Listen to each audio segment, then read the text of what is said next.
കരിയറിലെ best movie touching ഫിലിമാണ്. ശക്തമായിട്ടുള്ള ഒരു തിരക്കഥ, നല്ല മൂവി. നമ്മൾ ഇറങ്ങുമ്പോ തന്നെ നമ്മുടെ മനസ്സിൽ ഭയങ്കര ഒരു ഭാരം തോന്നി. വളരെയധികം ഇമോഷനിലൂടെ കടന്നു പോകുന്ന ഒരു കഥാപാത്രത്തെ അതിഗംഭീരമായിട്ട് അവതരിപ്പിച്ചിട്ടുണ്ട്.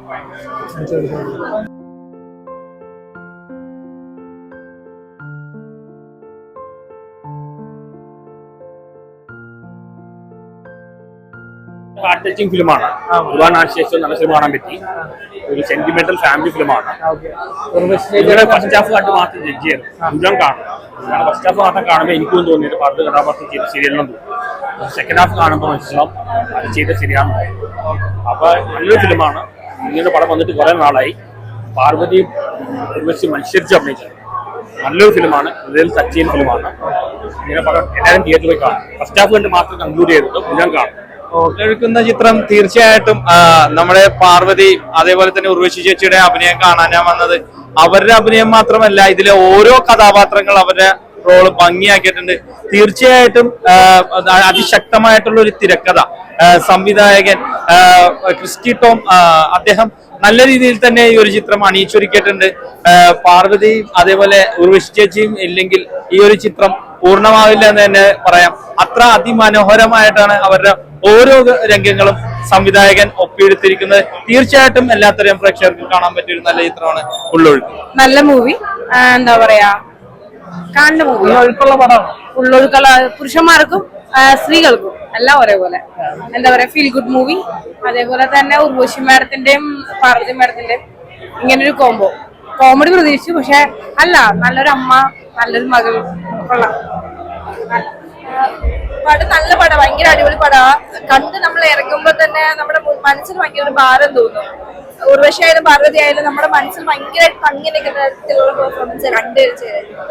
ഉള്ളൊഴുക്ക് എന്ന് പറയുന്ന മൂവി, ഉർവശി എന്ന താരം ഈ ജനറേഷൻ ഏത് ജനറേഷനിലും പ്രിയപ്പെട്ട താരമാവുന്ന എങ്ങനെയാണെന്ന് തെളിയിക്കുന്ന ഒരു മൂവിയാണ്. കാരണം അത്രയധികം ഇമോഷനിലൂടെ കടന്നു പോകുന്ന ഒരു കഥാപാത്രത്തെ അതിഗംഭീരമായിട്ട് അവതരിപ്പിച്ചിട്ടുണ്ട്. നമ്മള് ഈ ഇമോഷണൽ എന്ന് പറയുമ്പോൾ നമ്മളിതൊരു മോണോട്ടോണസ് ആകുമ്പോൾ ഒരുപോലെയുള്ള ഇമോഷൻസ് ഭയങ്കര സെന്റിമെന്റൽ ആ ഒരു അപ്രോച്ച് ആയിരിക്കും എന്ന് കരുതിയെടുത്തതെന്നാണ്.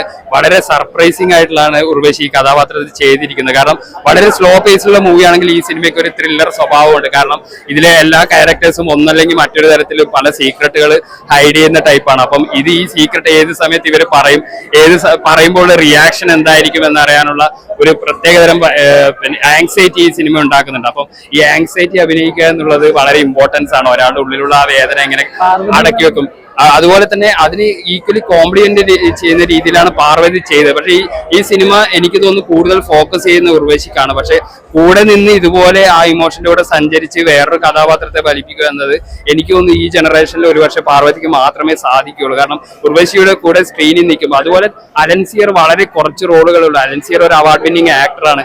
അപ്പോൾ ഇതിനകത്തുള്ള ബാക്കിയുള്ള ആക്ടേഴ്സ് എല്ലാവരാണെങ്കിൽ തന്നെ ഉർവശിയുടെ അതേ ലെവലിലേക്ക് അവരുടെ ഒരു അഭിനയ രീതിയെ മാറ്റിയിട്ടുണ്ട്. അതുപോലെ വേറൊരു ഇതിന് മസ്റ്റ് വാച്ച് തിയേറ്റർ മൂവി ആക്കുന്നതിന് മുഖ്യ ഘടകമാണ് സുഷിൻ ശ്യാമിന്റെ ബാക്ക്ഗ്രൗണ്ട് മ്യൂസിക്. സുഷിൻ ശ്യാം സാധാരണ നമ്മൾ ചെയ്ത മഞ്ഞുൾ ബോയ്സ് ആ രീതിയിലുള്ള ത്രില്ലിങ്ങിൽ നിന്ന് മാറി ഒരു പക്ക ഇമോഷണൽ ട്രാക്ക് പിടിച്ചിട്ട് ആ സിനിമയുടെ കൂടെ തന്നെ കൊണ്ടുപോകുന്ന രീതിയിൽ ആ BGM വന്നിട്ടുണ്ട്. പിന്നെ ഈ സിനിമ കാണാനുള്ള പ്രധാന കാരണം ഇതിന്റെ ഒരു സ്ക്രീൻ പ്ലേ ആയിരുന്നു. നമുക്കറിയാം ഇന്ത്യയിലുള്ള ഒരു സ്ക്രീൻ പ്ലേ കോൺടെസ്റ്റിൽ ലാപ്പത്ത ലേഡീസിന്റെ രണ്ടാമത് പിന്തള്ളി ഒന്നാമത് എത്തിയ സ്ക്രീൻ പ്ലേ ആണ് ഉള്ളൊഴുക്ക്. അപ്പൊ അത് കേട്ടിട്ട് കണ്ടുവരുന്നവർ ഒരിക്കലും നിരാശപ്പെടുത്തില്ല. കാരണം ഇതിനൊരു ലീനിയർ സ്വഭാവമുണ്ട്. തുടക്കം മുതൽ ഒടുക്കം വരെ വെള്ളം കയറുക, വെള്ളം ഇറങ്ങുക, ഇവരുടെ ഇമോഷനിലൂടെ സഞ്ചരിച്ച് ഇവരൊരു ക്ലൈമാക്സിലേക്ക് എത്തുക. ആ രീതിയിലുള്ള ഒരു സ്ക്രീൻ പ്ലേ വളരെ ബ്രില്യന്റ് ആയിട്ട് വന്നിട്ടുണ്ട്. അടുത്ത കാലത്ത് സിനിമകളിൽ വളരെ ഇമോഷണലി മൂവിങ് ആയിട്ടുള്ള ഒരു സിനിമയാണ് ഉള്ളൊഴുക്ക്. പിന്നെ ഇതിനകത്ത് ഒരു ചർച്ച ചെയ്യപ്പെടുന്ന ചില വിഷയങ്ങൾ അവർ മനഃപൂർവ്വം അല്ലെങ്കിൽ കൂടി ഈ സിനിമയിലൂടെ പറഞ്ഞു പോകുന്നുണ്ട്. ഒരു കല്യാണം എന്നുള്ളത് എങ്ങനെയാണ്, കുടുംബ മഹിമ എന്നുള്ളതാണ് ഇതിന്റെ ആൾക്കാരുടെ ഉള്ളൊഴുക്കുകളിലൂടെ പോകുമ്പോൾ ഇതിനൊന്നും യാതൊരു കാര്യവുമില്ല. കാരണം കുടുംബ മഹിമ ഇതൊക്കെ പറയുന്നത് വളരെ എന്താ പറയാ ഒരു എടുത്തു പറയാനുള്ള ഒരു പൊങ്ങച്ചം എന്ന രീതിയിലും അത് എല്ലാ കുടുംബങ്ങളും നല്ലതുകൊണ്ട് മോശമുണ്ട്. Nothing is black and white, everything is grey. അതാണ് ഈ സിനിമ മുന്നോട്ട് വയ്ക്കുന്ന ഒരു ഇത് അതിഗംഭീരമായിട്ട് വന്നിട്ടുണ്ട്. ഉള്ളൊഴുക്ക് എന്ന് പറഞ്ഞ സിനിമ ഇന്ന് രാവിലെ റിലീസ് ചെയ്ത് ഫസ്റ്റ് ഷോ കഴിഞ്ഞിപ്പോ ഇറങ്ങണേണ്. നല്ലൊരു മൂവിയാണ്. കാരണം നമ്മുടെ കേരളത്തിലെ പെൺകുട്ടികൾ ഈ സിനിമ തീർച്ചയായിട്ടും കണ്ടിരിക്കണം. പിന്നെ മാതാപിതാക്കൾ, കാരണം ഇതൊരു പെൺകുട്ടിയെ വിവാഹം കഴിച്ച് അഴിപ്പിക്കേണ്ടത് എങ്ങനെയാണ് ഒരാൾ അന്വേഷിച്ച് അതൊക്കെ ചെയ്യാനും കഥയുടെ ഇത് പറയുന്നില്ല. എന്തായാലും ഉർവശി ചേച്ചിയും നമ്മുടെ പാർവതി എന്ന് പറയുന്ന നടി ഉർവശി ചേച്ചി പഴയ കാലഘട്ടത്തിലാണെങ്കിൽ പാർവതി പുതിയ കാലഘട്ടത്തിൽ രണ്ടുപേരും കട്ടക്ക് നിന്നു. എന്തായാലും ഈ പടത്തില് അഭിനയിച്ച പിന്നെ മറ്റ് നായകന്മാരെ കുറിച്ച് പറയാം. പ്രശാന്ത്, പിന്നെ നമ്മുടെ അർജുൻ രാധാകൃഷ്ണൻ പുള്ളിയുടെ പേര്, പുള്ളി 2-3 പേരാ. പിന്നെ അലൻസീറായിട്ട് അത് പറയാം, പിതാവായിട്ടുള്ള അഭിനയിച്ച് നന്നായിട്ട് അഭിനയിച്ചിട്ട് ഈ നായകന്മാരും കട്ടക്ക് നിന്ന്. പിന്നെ എടുത്തു പറയേണ്ട സ്ത്രീ കഥാപാത്രങ്ങൾ, നമ്മുടെ മലയാളത്തിൽ സ്ത്രീ കഥാപാത്രങ്ങൾ ഇല്ല എന്ന് പറയുന്നത് ക്രിസ്റ്റോ എന്ന ഡയറക്ടർ, അദ്ദേഹം തന്നെ കഥ എഴുതിയതും അദ്ദേഹം നായികമാരെ തിരിച്ചു കൊണ്ടുവന്നെന്ന് തന്നെ എനിക്ക് പറയാം. കാരണം അത്രയ്ക്കും പെർഫെക്റ്റ് ആയിട്ടുണ്ട്. പിന്നെ ഈ പടത്തില് ആളുകളെ കരളിലയിപ്പിക്കുന്ന സംഭവങ്ങളൊക്കെയാണ്. എല്ലാവരും തിയേറ്ററിൽ ഒന്ന് കാണുക.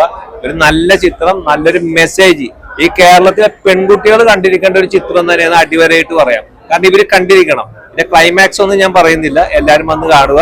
2 നടിമാർക്കും ഇതിന്റെ ഡയറക്ടറിനും ഇതിൽ അഭിനയിച്ച പ്രശാന്തിനായിട്ട്, അർജുൻ രാധാകൃഷ്ണനും അലൻസിറിയായിട്ടും മറ്റുള്ള എല്ലാ ആർട്ടിസ്റ്റിനും എന്റെ ഭാഗം ഒരു അവാർഡ് എല്ലാവർക്കും കൊടുക്കും. Okay, thank you.